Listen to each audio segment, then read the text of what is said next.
శిష్యులు కూర్చున్నప్పుడు యేసు ప్రభువారు మధ్యలో కూర్చున్నారు, భోజనం చేస్తూ ఉన్నారంట. అప్పుడు ఆ 12 మందిలో యేసు ప్రభు ఎప్పుడు అవకాశం, యేసు ప్రభుని పట్టించడానికి అవకాశం ఎప్పుడు కుదురుద్దా అని ఎదురు చూస్తున్నాడే ఇస్కరియోతు యోధ. అది ప్రభు వారికి తెలిసిపోతుంది, ఆయనకి తెలిసిపోయింది. అప్పుడు అన్నాడు, ఇదిగో ఇప్పుడు మీలో నన్ను పట్టించటానికి ఒక వ్యక్తి ఆలోచనలో ఉన్నాడు, పట్టించటానికి ఆ ఆలోచన చేస్తున్నాడు అనగానే 11 మంది శిష్యులు అంట బోరు నేడిచారంట. మేమా ప్రభువా, నిన్ను మేము పట్టిస్తామా, ఎందుకు పట్టిస్తాం ప్రభువా అని ఏడుస్తున్నారు.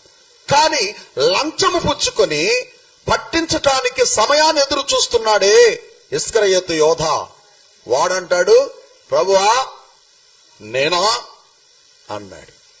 యేసు ప్రభువారు, యోధా నువ్వన్నట్టే, దేవునికి మహిమ కలుగును గాక, హల్లెలూయా.